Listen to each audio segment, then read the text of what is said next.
To a special broadcast. We're in conversation with Mr. Agarwal. He's joining us to give some insight as Amazon marks 10 years here in India. Mr. Agarwal, thank you so much for joining us, for being a part of this conversation on CNBC TV18. Amazon, 10 years. It just seems like yesterday, but you've managed to complete 10 years here. So let me begin by asking you. You will now be engaging with the Indian Railways, with the Indian Postal Services. Give us a sense of what this will translate into, how this will roll out, these announcements that you've made over the next few quarters, years. So in general, a great way to think about it is, we care about the three things that customers care about most, which is how do we add more selection, how do we reduce cost of operations for our sellers so that they can offer great value, and how do we help them ship items fast and reliably. And over the years, if you look at all the innovations that we have done, they have all been in some ways trying to drive these three things. We started some time back in helping our sellers with logistics solutions that pick items from their location, even convert their own locations into warehouses and ship products both nationally and globally. And we actually have made pledges in that same direction, that we wanted to digitize 10 million SMBs, enable $20 billion in exports, and create 2 million jobs in India. And so our announcements that we have made today are in some ways in that same direction. So imagine this notion of a small business in a corner of the country wishing to sell a product to customers sitting in New York, right? And what are all the capabilities that they need? And so keeping that in mind, our first announcement is an MOU with Indian Postal Service that builds a integrated, seamless, cross-border logistics solution that would allow this particular small business anywhere in India, and it would open up this whole service of global selling for them. That's our first announcement.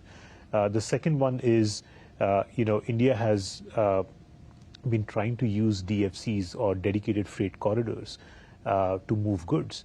And we are the first e-commerce company that is partnering with Indian Railways to take advantage of that. And that allows Indian Railways to itself leverage their network, reduce its costs, and to provide a service to our sellers so that the sellers can move items to customers anywhere nationally fast. They can also move their items to a port where the logistics offering with Indian Postal Service takes over, and their products then move through custom clearance out of the country. So that's a big deal for them.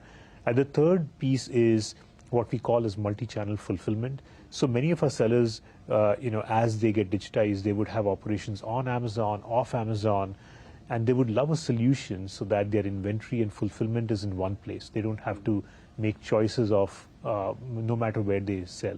So that's the third thing that we are offering them. We're offering them our inventory, fulfillment, supply chain solutions so that they can run it in one place. So these three are the three logistics announcements that we have made, and sitting on top of it is, the whole power of generative AI has captured our minds in the recent times, and what we have decided to do is to be the first company in India to offer our small, medium businesses the power of generative AI. And this includes everything from allowing them to list their items, and by the way, the solution is called Sahai. And so they could actually simply upload images of their products, and the solution could allow them to tease out the attributes of the product. They don't really have to be fluent in the language to describe their product that they have, to offering assistance to them on business trends, how to list an item, how to support their customers. Pretty much all the things that they need to know and need to do to run their business will be behind the power of this generative AI solution. So all in all, a small seller sitting in the corner of the country is completely empowered with world-class logistics, world-class AI capabilities to serve a customer sitting in New York. Let's move forward now, talking about how the Indian market is positioned for you. You said it's an exciting market.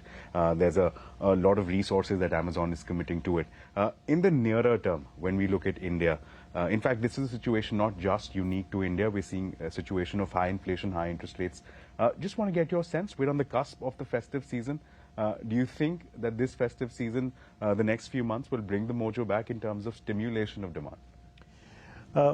So you're right. I think the world, it's not just Amazon. It's pretty much every retailer, every business has had a challenging time over the last 2 to 3 years. With the pandemic, causing each one of us to reevaluate our models. Thankfully, we are not in a business that, like a restaurant business or an offline business that was disrupted and that had to be brought back. But we had to negotiate a high growth phase with people working from home, and then obviously as that happens, you try to figure out how to then stabilize into this new normal world. And the world has seen higher inflations. The world has seen, as the world has come back, they've tried to get the cost structures back, and this has impacted every single company. Now, the beauty of our model that focuses on offering great selection, great value, and fast delivery is, as you can imagine, these three things are important no matter what the macro condition is. If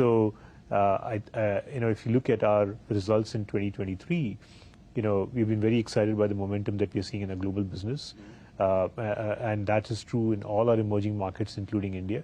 As we get into our holiday season, we just had Prime Day recently, which was the largest Prime Day ever.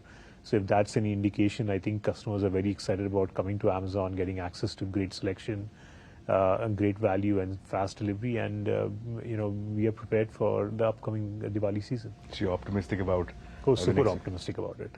10 years in India, this is one question I remember specifically Shireen asking you once before as well. We were asking once again, how far away are we from turning profitable? How far away is Amazon from turning profitable? It is, first of all, I think we should realize trying to build a service that provides the kind of convenience that we provide required us to build everything grounds up. So if you go back 10 years when Amazon started, there was no notion of next day delivery. Amazon was a pioneer in bringing that notion of next day delivery, and then building the entire infrastructure all the way from logistics to fulfillment to payments to bringing sellers online. It is like construction of the entire infrastructure of superhighways that has been done over the last 10 years. And that was an important investment to make precisely for the kind of business we are running today, where Amazon is recognized as India's apni dukaan. Pretty much no matter, and I'm sure you'll agree, you meet your relatives and friends and people have an Amazon story to tell you. Now, having said that, we are actually running a business, and we have very clear timelines in mind and milestones in mind that we want to hit every year. And I can only tell you that we are on track. We are at the cusp of seeing, we already have the DPDP, the Privacy Act now. We're looking at a Digital India Act, we're looking at digital competition, we're looking at e-commerce policy, there's a telecom bill in the works. The question I want to ask you is that the law is trying to catch up with technology, but in trying to do that, is there a fear that perhaps we may end up over-regulating? That's a concern that some stakeholders have expressed in the past. Is that a fear that you have in your mind in terms of the regulatory moves that we've seen in the last few years? I think whenever you have new technologies, there would be this tension of regulations catching up with technology. I think pretty much in every geography that we operate in have their own unique flavors of regulation, and our job as a company is to make sure that we comply with the regulations, and within that frame, that we are doing everything in our might to make sure that we offer a great customer experience. And that's what we do in India as well. So I think, while we pay attention to what the regulations are and how they would impact us, but the team is laser focused on, adding more selection, offering greater value to our customers, and making deliveries faster and speedier. Now, having said that, I think it is also important to recognize that e-commerce in India is very, very early and very small. It's barely low single digit, and there's a lot of growth ahead of us. There's a lot of innovation ahead of us. So my personal take is that it is important that we are careful and not over-regulating the sector. You need to have policies that are enabling policies that allow these small, medium businesses to remove friction from what their growth is, right? If a business wants to open up and ship from across India, what's the friction involved? If they want to actually take their products and ship globally, what's the friction involved? I think there's a lot of opportunities that we have where regulations can actually make all of these easier and be more enabling to the customer experience and to the seller experience. Sure. And finally, I think you need a certain degree of stability and certain degree of continuity in some sense, so that investments that are needed. I gave you an example of all the investments that had to be made over the last 10 years to build these super highways, if you will, to drive the growth that India needs for it to be a $1 trillion digital economy, for the kind of economic growth that the country needs. It needs investment. So a regulation that provides that kind of long-term stability and continuity for long-range investments is also important. We recently heard, we saw reports that Mr. Jassy said that perhaps it's time best for Amazon employees to come back to work. So on a lighter note, is the romance with hybrid working and work from home over now, and that perhaps it's time to clock in the hours back in the office in the downtown area? Is that the way forward now?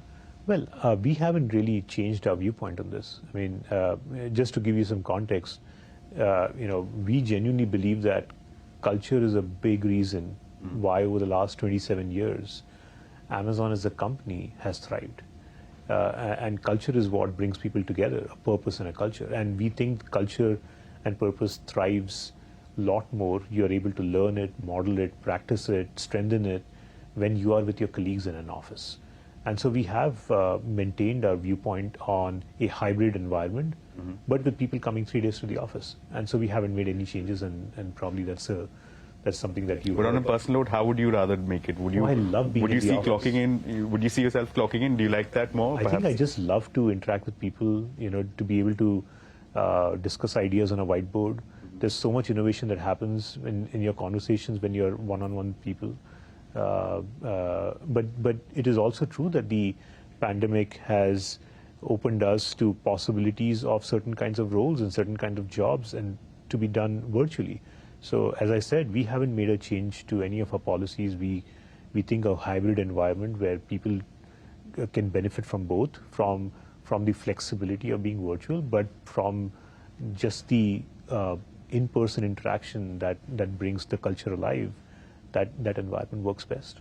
Any magic management mantra that you've either taken from here, the Indian market, to the wider EM space, or from the EM space back here? I think just hire great people.